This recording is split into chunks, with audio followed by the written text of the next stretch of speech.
Welcome students. Welcome to the e-learning session of accountancy.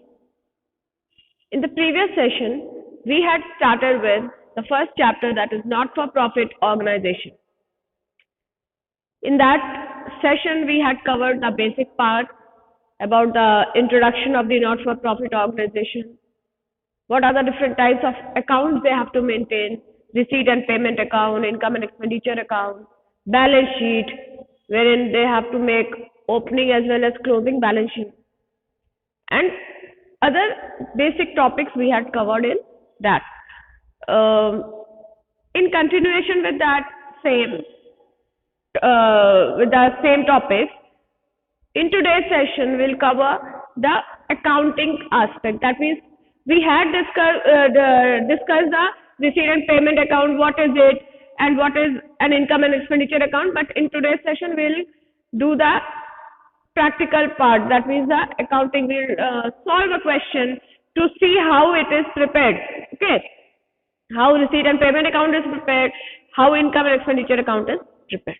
Okay, so topics in today's session are preparation of receipt and payment account and preparation of income and expenditure account. Okay, so I'll not write the illustration on the board because the questions are so big that it will cover the entire board, so I'll not be able to solve it in front of you. So it will be better if you refer to your book. Okay, I have taken up the very first illustration from your book to explain the preparation of receipt and payment account. Okay, so all of you must be having the sum in front of you.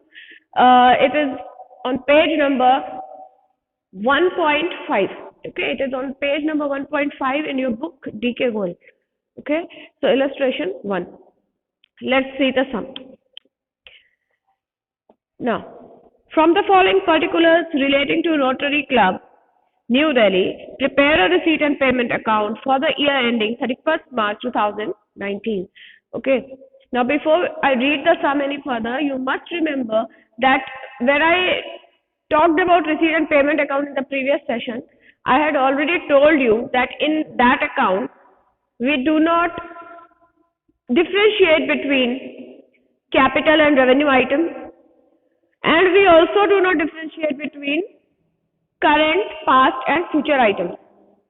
Okay, but we differentiate between cash and non-cash item. That means we take up only cash receipts and cash payments in this account. Okay, receipt and payment account, we take only cash receipt and cash payment, whichever period it may relate, whatever type it may be, like revenue or capital.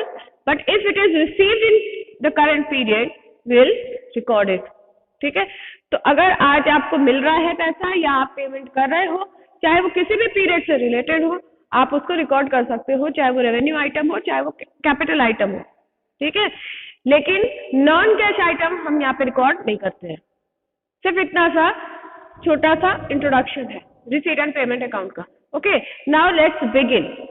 Format में भी draw करूंगी. Simple format है, just like any other ledger account. Okay, and I had told you, just remember that it is a summary of cash book. Okay, just like cash book you prepare it. यहाँ पे double column नहीं होता, बस amount का single column ही होता है जहाँ पे कैश और बैंक दोनों की एंट्रीज हो जाती है, लेकिन बाकी सारा कुछ आपको बिल्कुल कैश बुक की तरह ही दिखाई देगा. Okay, so let's see. They have given cash in hand as on 1st April. See, 31st March 2019 year ending है हमारा. Okay, so you have to prepare receipt and payment account for the year ending 31st March 2019. तो 31st March 2019 को अगर हम receipt and payment account उस period का बना रहे हैं, मतलब उस पीरियड का 31st March 2019 का जो year ending है, उस पीरियड से रिलेटेड अगर हम receipt and payment account बना रहे हैं, तो प्रीवियस ईयर का जो भी कैश बैलेंस होगा, बैंक बैलेंस होगा, वो हमारा ओपनिंग कैश और बैंक बैलेंस बन जाएगा यहाँ पे, क्योंकि कैश बुक की तरह ही बनता है. तो कैश बुक कैसे स्टार्ट होती है? कैश एंड बैंक के बैलेंस से.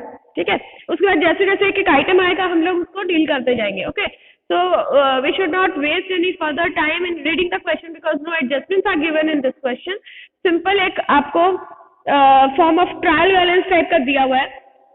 ओके, जस्ट मतलब एक इंफॉर्मेशन दी हुई है, उस इंफॉर्मेशन के बेसिस पे आपको रिसीट एंड पेमेंट बनाना है। तो चलिए बनाते हैं। Receipt and payment account of rotary club new Delhi, okay, for the year ending 31 March 2019। Let's begin. सबसे पहला काम जो आप करेंगे, I am writing down the illustration number. This is illustration number 1 and the page number is 1.5.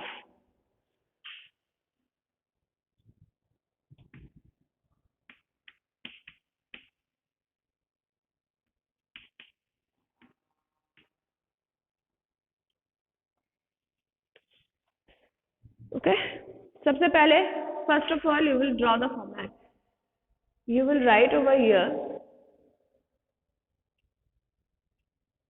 in the books of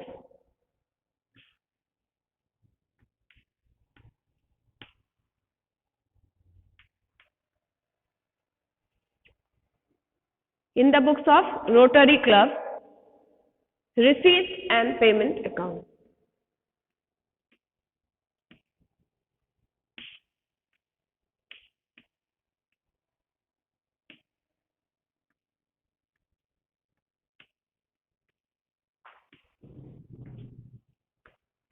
For the year ended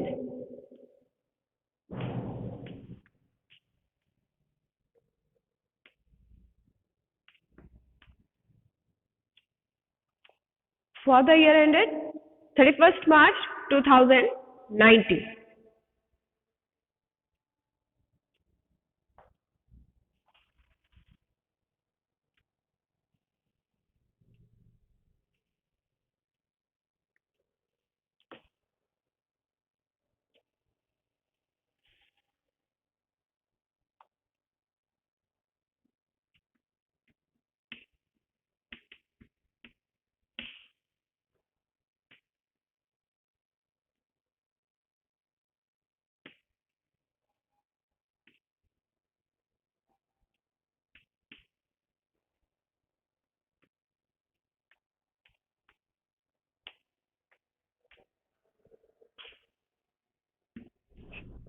this is the format of receipt and payment account. ठीक है, debit side में आप receipt record करते हो, cash receipt, जितना भी cash में आपको जो भी पैसा मिल रहा है, कहीं से भी मिल रहा है, सब रिकॉर्ड कर देंगे। कैश में आप जो भी पेमेंट कर रहे हो वो क्रेडिट साइड में रिकॉर्ड हो जाएगा। कैश बुक अगर आपको याद हो तो हम सारे जो रिसीट्स है, जितना भी कैश रिसीट है, हम डेबिट साइड में ही रिकॉर्ड करते हैं, और जितना भी पेमेंट है वो क्रेडिट साइड में रिकॉर्ड करते हैं। वही काम यहाँ कर रहे हैं। पर्टिकुलर वर्ड नहीं यूज करके हम यहाँ पे डेबिट साइड में रिसीट और क्रेडिट साइड में पेमेंट्स का टर्म यूज कर रहे हैं। Okay, now let's begin. See, first item that is written, that is given to you in the information is cash in hand on 1st April 2018। मतलब जो period का आप बना रहे हो, उस पीरियड का स्टार्टिंग पॉइंट कहाँ से है? उस पीरियड का स्टार्टिंग पॉइंट होता है 1st April 2018, क्योंकि हम 31 मार्च 2019 वाला जो ईयर एंडेड वाला जो साल है, we are preparing receipt and payment account for that. ठीक है, तो उसका बिगिनिंग कहाँ पे है? बिगिनिंग है 1st April 2018। तो उस दिन हमारा कैश का बैलेंस कितना था, वो हमारा स्टार्टिंग पॉइंट होगा। तो cash in hand as on 1st April 2018 was 7,500 and cash at bank was 48,000। ठीक है, so how will you write? जैसे आप कैश बुक में लिखते हो, क्या करते हो? To balance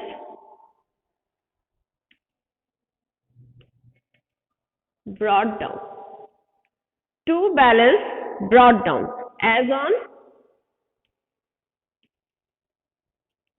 1st April 2018।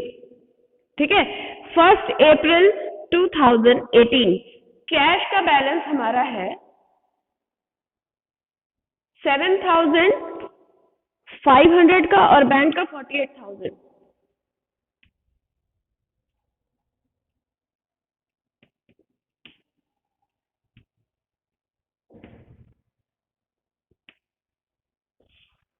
ठीक है, यहां से from here we are starting. Next, subscriptions collected for the year ending. 3 अलग अलग सालों का सब्सक्रिप्शन एक्सक्यूज मी 3 अलग अलग सालों का सब्सक्रिप्शन हमें दिया हुआ है, previous year, current year and future. ठीक है, तो 31 मार्च 2018 का मतलब ये साल कौन सा है, देखिए ये साल कब से स्टार्ट हो रहा है, 1 अप्रैल 2018 से।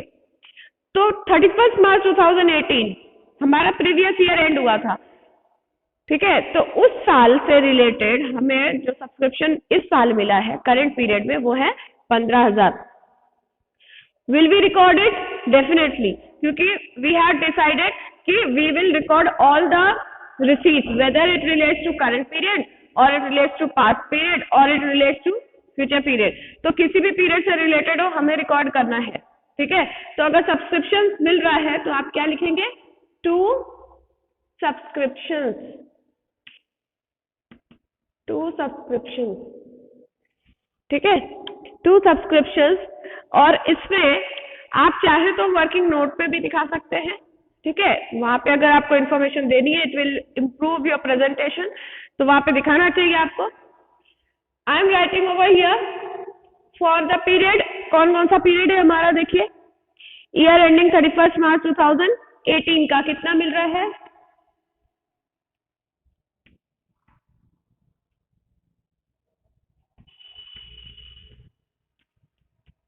15,000 इस पीरियड से रिलेटेड है। ठीक है, नेक्स्ट कौन सा पीरियड से रिलेटेड है, 31 मार्च 2019, 2,20,000।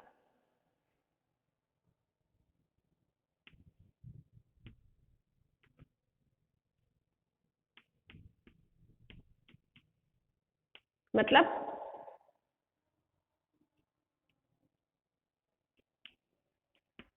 करंट पीरियड इस साल का।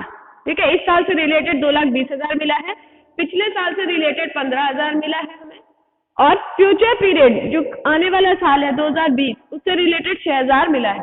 ओके, तो ईयर एंडिंग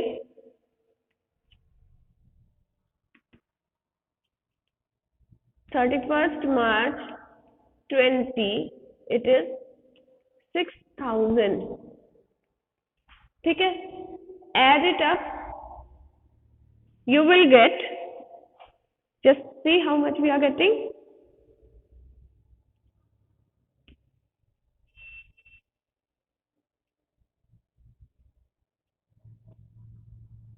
2,41,000 का टोटल सब्सक्रिप्शन इस साल हमें मिल गया।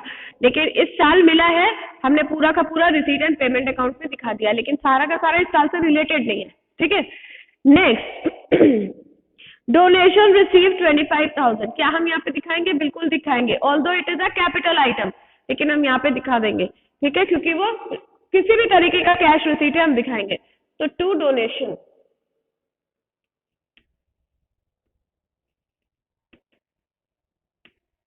कितने का मिला है? 25,000। Next, donation receive for Pavilion 2 lakh. तो अगर हमारा टाइट डोनेशन है या अनटाइट डोनेशन है, दोनों दिखाएंगे? बिल्कुल दोनों दिखाएंगे। ठीक है, तो donation receive for Pavilion 2, donation received for Pavilion, कितने का डोनेशन था ये हमारा? 2 लाख रुपए का।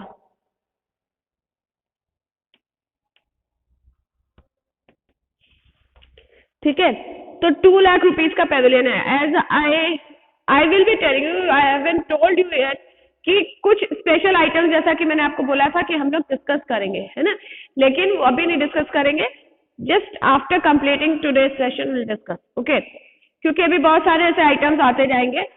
It will be better if we collect the items and we will discuss them together. ठीक है, तो इतना अभी फिलहाल के लिए आप याद रखिए कि डोनेशन जब खाली लिखा रहता है, सिंपल डोनेशन या जनरल डोनेशन, तो वो हमारा रेवेन्यू आइटम हो जाता है, रेवेन्यू रिसीट हो जाता है। और जब donation, specific donation, special donation या डोनेशन के साथ किसी चीज का कोई कंडीशन अटैच्ड है या कुछ ऐसा है, उसको हम स्पेसिफिक डोनेशन बोलते हैं, वो कैपिटल रिसीट होता है, ठीक है। लेकिन रिसीट एंड पेमेंट अकाउंट में as it is I have told you we do not differentiate between capital and revenue items, so we will show both types of donations over here, ठीक है। Next हमारा क्या है, देखिए, after donation there is 8% investment purchase on 1 July 2018 that is again of 2 lakh rupees. हमने एक सबसे पहला काम जो पेमेंट साइड के लिए किया, हमने एक इन्वेस्टमेंट परचेज किया है जिसका इंटरेस्ट रेट है 8%। तो 8% इन्वेस्टमेंट, ओके। आप क्या लिखेंगे, ये क्योंकि पेमेंट वाला आइटम है तो आप यहाँ पे लिखेंगे बाई 8% इन्वेस्टमेंट, कितने का है, 2 लाख रुपीज, ठीक है। Next is purchase of refreshment, this is 12,000, okay. You can write over here purchase or not, it is up to you. Buy refreshment,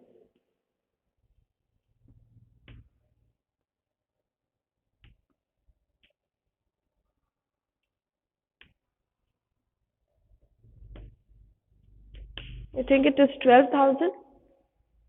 Yes. Then you are paying rent of rupees 6,000. All these are what? Cash payments by rent paid. This is 6,000. I hope you are understanding up to this point. उसके बाद what else? Entrance fee received. Entrance fee receive किया आपने 18,000 का, तो कहाँ लिखेंगे हम, यहाँ लिखेंगे to entrance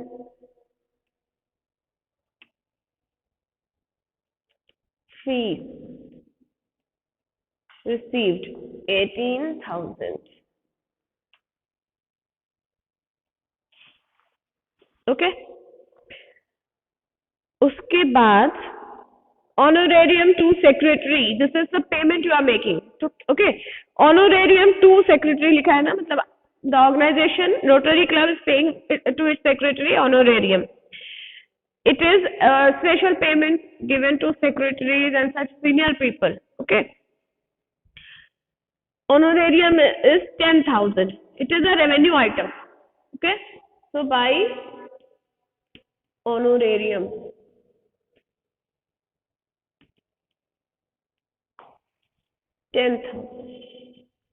you can write down the full sentence to secretary and all that, okay।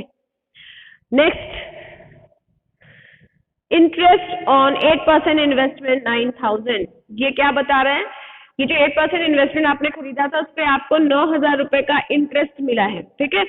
तो interest is received by you, so to interest received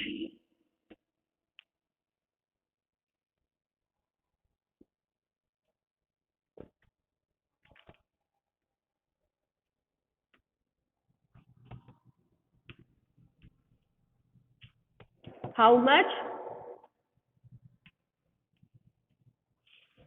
it is 9,000.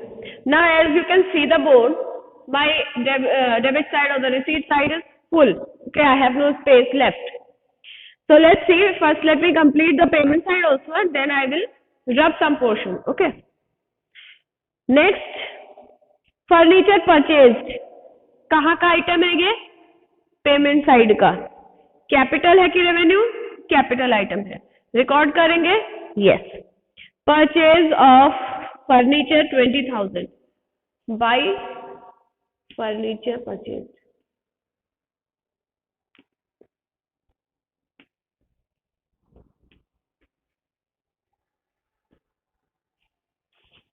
Furniture purchase कितने का था, 20,000, यस।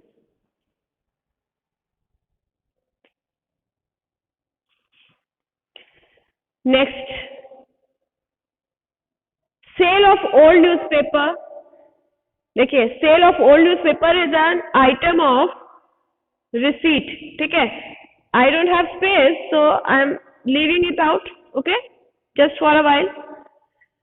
स्पोर्ट्स मटेरियल परचेज कर रहे हैं 80,000 का, ये record कर लेते हैं, पेमेंट साइड में भी स्पेस है, तो by sports material purchase.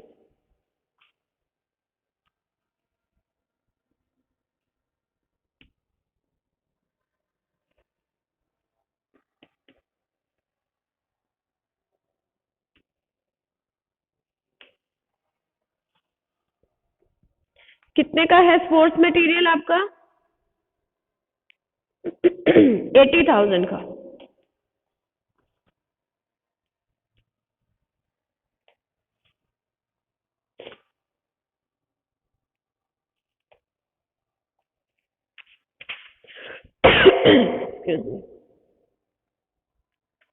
Cell of refreshments, again receipt का आइटम है, रुक जाते हैं। सैलरीज एंड वेजेस ऑब्वियसली आपने पे किया होगा 74,000 का, तो आप लिख लीजिए बाई सैलरीज एंड वेजेस।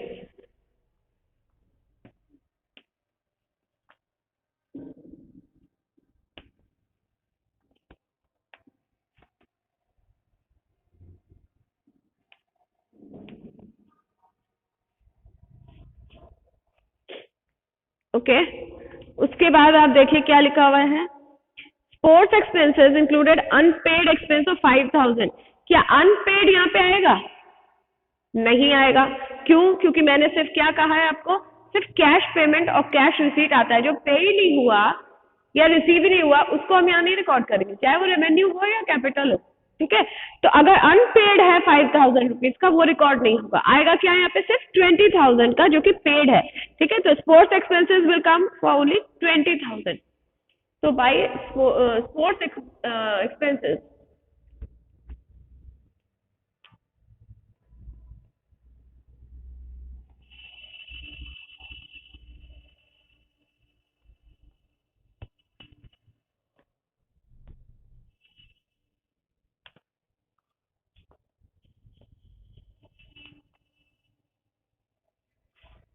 ठीक है। और lastly any other item that is left. अब कैश इन हैंड जो है 6,200 का है। डेप्रिसिएशन ऑन फर्नीचर दिया हुआ है, क्या डेप्रिसिएशन आएगा? You already know that depreciation is a non cash item, है ना। तो डेप्रिसिएशन तो ऑब्वियसली यहाँ पे बिल्कुल नहीं आएगा, ना ही अनपेड एक्सपेंस आएगा। अब तो यहाँ पे पेमेंट साइड हमारा कंप्लीट हो जाता है। We still have space, we can show by cash in hand जो कि आपको दिया हुआ है 6,200 का। तो ये आप लिख दीजिए by balance CD, by balance carried down. This is on 31st March 2019, ठीक है। अब स्पेस नहीं है मेरे पास, तो अब आपका क्या काम है घर में? What you will do is you will write over here two items of receipt side which are left. One is sale of old newspaper, the other one is sale of refreshments, ठीक है। एक 4,000 का item है, दूसरा 30,000 का item है, वो दोनों आप यहाँ पे रिकॉर्ड कर लेंगे। रिकॉर्ड करने के बाद what you will do is you will do the total. So now what work is left? The work that is left is to write down the two items of receipt side which are not written, ठीक है। एक तो cell of refreshment है 30,000 rupees का, दूसरा cell of old newspaper है which is of 4,000 rupees, ठीक है। देख लीजिएगा जो भी है वो आपको रिसीट साइड में लिखना है। You will write it on them on the receipt side, you will do the total of the debit side then and see what is the total, ठीक है। उसके बाद आप क्या करेंगे, आप क्रेडिट साइड का भी टोटल करके देखेंगे, अभी लिखना नहीं है, करके देखेंगे टोटल। अगर आपका रिसीट साइड, अच्छा यहाँ पे कैश इन हैंड लिख दीजिएगा because it is already given to you. 6,200 rupees का कैश इन हैंड आपको ऑलरेडी दिया हुआ, वो आप लिख लीजिएगा, ठीक है। अब आप देखेंगे कि अगर आपका डेबिट साइड यानी रिसीट साइड पेमेंट साइड से ज्यादा आ रहा है, तो जो बैलेंसिंग फिगर है that will be the balance of bank, okay, balancing figure. और ये आएगा 99% it will come like that, okay. So balancing figure you will get as bank balance, ठीक है। तो ये था हमारा receipt and payment account. I hope you have understood. I can very well rub it off and write it down to complete it, but that is your homework after doing the sum, okay, you will have to do something, you will complete it, ठीक है। तो आप करेंगे क्या, एक बार मैं फिर बता रही हूँ। आप यहाँ पे when you will prepare it, you will write 2 more items which I have not written because of lack of space, ठीक है। तो वो आप लिखेंगे और उसको लिखने के बाद आप डेबिट साइड का रिसीट साइड का टोटल करेंगे। जैसे आप कोई भी अकाउंट बनाते हैं, लेजर अकाउंट, टोटल करने के बाद आप क्रेडिट साइड का भी टोटल करके चेक करेंगे कि कौन सा टोटल ज्यादा है, इसका या उसका, ठीक है। If debit side is more than credit side, you will get the balancing figure over here, okay, and that balancing figure will be bank balance on 31st March 2019, ठीक है। तो ये आपका रिसीट एंड पेमेंट अकाउंट है। Cash का balance already आपको दिया है, वो आप यहाँ पे अभी अभी लिख लेंगे, ठीक है। Now we will move on to the next type of sum, that is income and expenditure account. अगर किसी को रिसीट एंड पेमेंट अकाउंट अभी भी नहीं समझ में आया है, you can contact me. Once again, I am recapitulating. We will write everything in receipt and payment account. ठीक है, बस एक ही चीज पे फोकस कर रहा है कि क्या वो कैश में मिला है या कैश में पे हुआ है, और कुछ नहीं। चाहे वो कैपिटल आइटम हो, चाहे वो रेवेन्यू आइटम हो, चाहे वो पास्ट ईयर का हो, प्रेजेंट ईयर का हो, फ्यूचर पीरियड का हो, कुछ भी चेक नहीं करना सिवाय इसके कि वो कैश में मिला है कि नहीं मिला है, या कैश में पेमेंट हुआ है कि नहीं हुआ है। जितने भी नॉन कैश आइटम है या अनपेड एक्सपेंसेस या एक्रूड इनकम वगैरह, ये सब हम यहाँ पे नहीं दिखाते हैं, ठीक है। तो ये हमारा रिसीट एंड पेमेंट अकाउंट है। Now let's move on to an illustration where we will discuss the preparation of income and expenditure account. Now let's begin with the second topic, that is preparation of income and expenditure account, ठीक है। Income and expenditure account जो है वो accrual basis पे बनता है, as I have already told you. It is not prepared on cash basis like the receipt and payment account. जो अभी अभी हमने रिसीट एंड पेमेंट अकाउंट बनाया था, पूरी तरह कैश बेसिस को फॉलो करता है ना। कैश में जो भी मिला या कैश में जो भी दिया पूरा रिकॉर्ड हो जाएगा, चाहे रेवेन्यू हो चाहे कैपिटल हो। नॉन कैश बिल्कुल नहीं आता। लेकिन इनकम एंड एक्सपेंडिचर अकाउंट जो है वो एक्रूअल बेसिस को फॉलो करता है, ठीक है। करंट पीरियड के आइटम्स ही रिकॉर्ड होते हैं, पास्ट और फ्यूचर से हमें कोई मतलब नहीं है। कैपिटल आइटम बिल्कुल रिकॉर्ड नहीं होते, सिर्फ रेवेन्यू आइटम रिकॉर्ड होते हैं, ठीक है। यहाँ पे हम कैश नॉन कैश दोनों को लेते हैं करंट पीरियड से रिलेटेड, ठीक। तो चलिए एक इलस्ट्रेशन मैंने लिया है, सेकंड वाला इलस्ट्रेशन है। Let's change this number, this is illustration number 2 and the page number is 1.9, okay, from the same book DK Goyal। Page 1.9 में DK Goyal में आपको ये सम मिल जाएगा। Let me read out the sum introduction. From the following receipt and payment account of Golden Cricket Club, ठीक है। Golden Cricket Club का receipt and payment account आपको ऑलरेडी दिया हुआ है बुक में। इससे आपको इनकम एंड एक्सपेंडिचर अकाउंट बनाना है। Prepare the income and expenditure account for the year ended 31st March 2019। तो 31st March 2019 से ही रिलेटेड इनकम एंड एक्सपेंडिचर हमें बनाना है। स्टार्ट कर देते हैं। इनकम एंड एक्सपेंडिचर अकाउंट का फॉर्मेट आप देख लीजिए। This is not a summary of cash book, तो ये पीएल अकाउंट को फॉलो करता है। It is a nominal account, ठीक है। ये पीएल अकाउंट के फॉर्मेट को फॉलो करता है। यहाँ पे जितना भी एक्सपेंडिचर है वो हम कहाँ रिकॉर्ड करेंगे, debit side, because debit all expenses and losses, ठीक है, नॉमिनल अकाउंट के हिसाब से। और credit all income and gain, तो क्रेडिट साइड में इनकम और गेन दिखाते हैं। जैसा कि प्रीवियस सेशन में डिस्कस हो चुका है, income and expenditure account does not give you the cash balance and it does not start with cash balance इधर। ये कैसे स्टार्ट होता है, ये सारे एक्सपेंडिचर और इनकम से एक्सक्यूज मी, सारे एक्सपेंडिचर और इनकम से हम एक के बाद एक दिखाते जाते हैं रेवेन्यू आइटम्स, और लास्ट में जाके you will either get the surplus or you will get the deficit, ठीक है। अगर इनकम साइड ज्यादा होगी तो सरप्लस होगा, एक्सपेंडिचर साइड ज्यादा होगा तो डेफिसिट होगा, ठीक है। तो लेट्स स्टार्ट। सबसे पहला आपको रिसीट एंड पेमेंट अकाउंट में कैश का बैलेंस दिया हुआ है 1 अप्रैल 2000, मैंने ओपनिंग कैश बैलेंस, क्या हमें चाहिए, बिल्कुल नहीं। उसी तरह से बैंक का बैलेंस भी हमारे कोई काम का नहीं है। पहला आइटम जो आपको रिसीट साइड में दिख रहा है वो है सब्सक्रिप्शन। देखिए जैसे हमने अभी रिसीट एंड पेमेंट अकाउंट बनाया था, हमने देखा था past period, current period, future period तीनों से रिलेटेड हमें रिसीट हुआ था। हमने तीनों दिखाया था रिसीट एंड पेमेंट अकाउंट में, लेकिन इनकम एंड एक्सपेंडिचर अकाउंट में हम तीनों नहीं दिखाएंगे। हमें सिर्फ और सिर्फ कौन सा दिखाना है, करंट पीरियड जो हमारा कौन सा है 31 मार्च 2019 यानी ईयर 18-19। तो 2018 और 19 से रिलेटेड जो रिसीट है वो हमारे काम की है। कोई एडजस्टमेंट दिया है क्या? नहीं दिया हुआ है। तो मतलब कुछ नहीं, हमें सिर्फ 2,25,000 का जो सब्सक्रिप्शन है ना, 2,25,000 subscription will be shown in the income and expenditure account. कहाँ पे दिखाएंगे? Obviously subscription is a receipt, एक इनकम है, ठीक है। तो हम यहाँ लिखाएंगे बाय सब्सक्रिप्शन।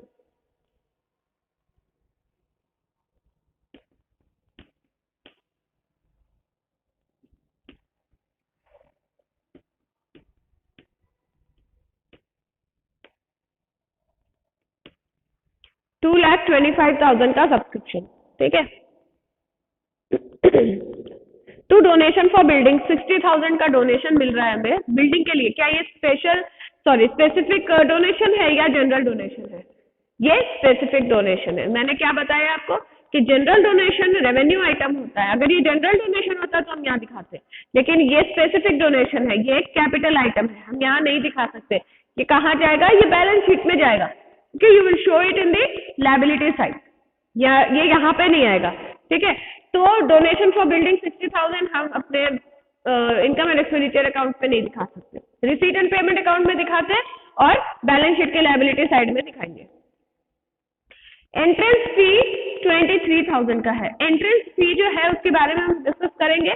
फिलहाल आप इतना जान लीजिए कि एंट्रेंस फी जो है it is a revenue item, ये एक रेवेन्यू आइटम है। तो हम इसको दिखाएंगे बिल्कुल यहाँ पे बाय एंट्रेंस फी 23,000, ठीक है। Let me check the amount, yes it is 23,000, ठीक है। और एंट्रेंस फी रेवेन्यू आइटम होता है। उसके बाद लाइफ मेंबरशिप फी 20,000। लाइफ मेंबरशिप फी जो है इसमें भी डिस्कस करेंगे हम, होगा तो इसी सेशन में कंप्लीट कर लेंगे ये डिस्कशन भी, ठीक है। और नहीं तो अगर if this session will take longer will complete it in the next session. तो लाइफ मेंबरशिप फी इज 20,000। ये कैपिटल आइटम है, यहाँ पे नहीं आएगा, ये आपके रिसीट एंड पेमेंट में आ गया है और ये बैलेंस शीट में आएगा, कैपिटलाइज होगा। टू इंटरेस्ट 18,000 का इंटरेस्ट मिला है, क्या ये आएगा? बिल्कुल, तो ये तो आएगा क्योंकि इंटरेस्ट एक रेवेन्यू रिसीट होता है, ठीक है। तो बाय इंटरेस्ट आपका 18,000 आप यहाँ पे दिखा दोगे।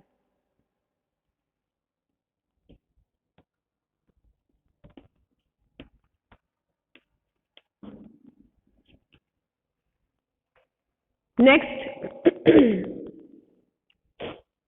और क्या है? लॉकर का रेंट है 42,000 का बाय सॉरी कहाँ गया? टू लॉकर्स रेंट 42,000, ठीक है। तो यहाँ पे लिख दीजिए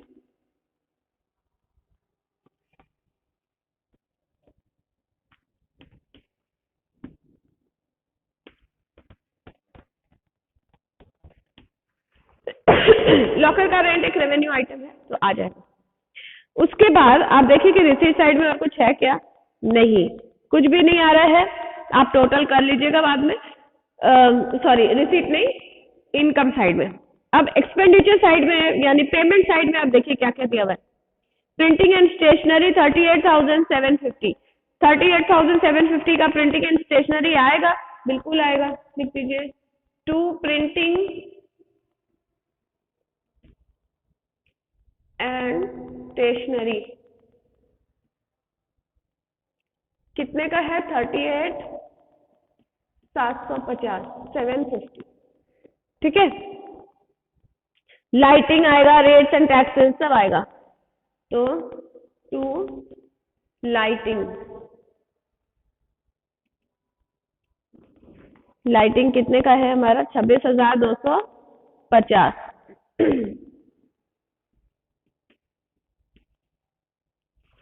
उसके बाद rates and taxes 17,000,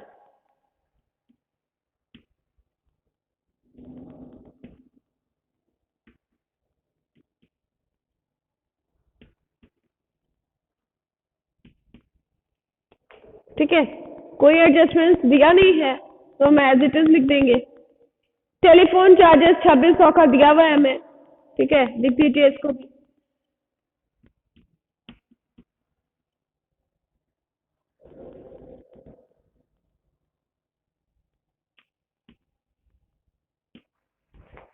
after that postage and courier 2000 का, wages and salary 88,000 to postage and courier कितने का है? इट इज 2000, ठीक है, लिख दीजिए। टू वेजेस एंड सैलरी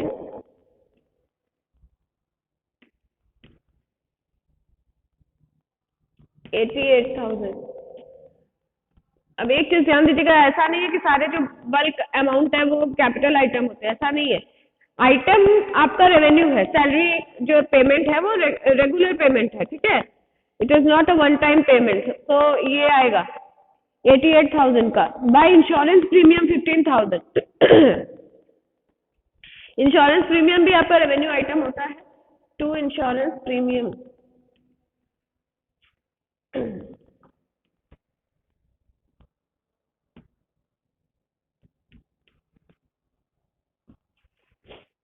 और क्या? Any other item which is left, just check it.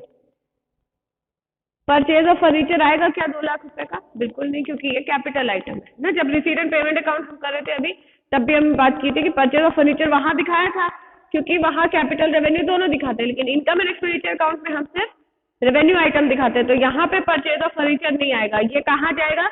एक तो रिसीट एंड पेमेंट अकाउंट में आप पेमेंट साइड में दिखाएंगे, और दूसरा बैलेंस शीट में दिखाई देगा एसेट साइड में ये फर्नीचर, ठीक है, यहाँ पे नहीं आएगा ना। इसका डेप्रिसिएशन नहीं, डेप्रिसिएशन आप अगर होता तो दिखाते, यहाँ पे कुछ नहीं है।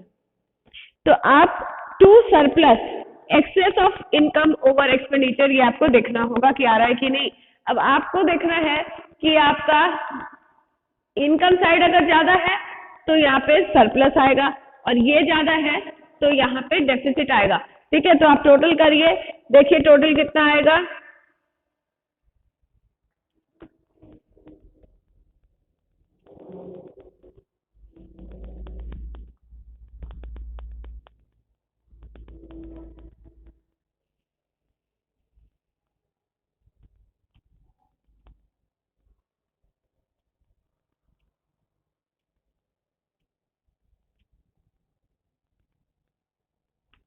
तीन लाख 8,000 आ रहा है, ठीक है।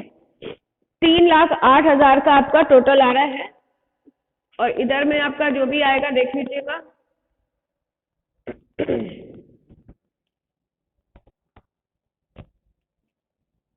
ऑब्वियसली ये ज्यादा है, क्योंकि यहाँ पे 2 लाख के ऊपर का आइटम था, यहाँ पे एक भी आइटम नहीं है, तो ऑब्वियसली वी आर श्योर कि दिस साइड इज मोर। तो आप इस साइड को ऐसे लिख सकते हैं। Now find out the surplus, ठीक है।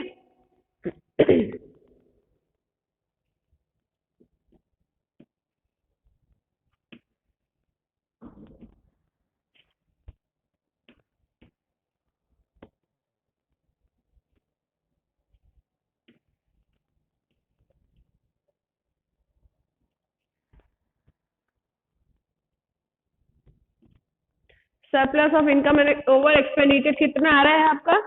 3,08,000 minus payment expenditure side item, आपको मिल जाएगा 1,18,400 रुपए का।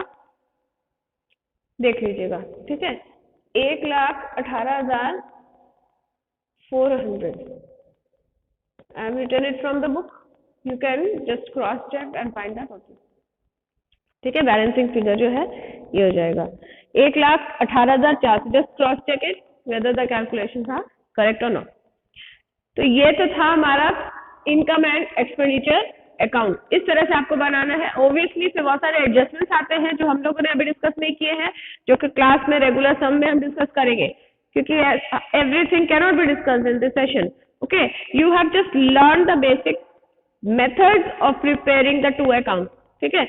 बाकी सारी जो डिटेल्स है, छोटे छोटे चीजें हैं, वो हम क्लास के दौरान सीखते जाएंगे, ठीक है।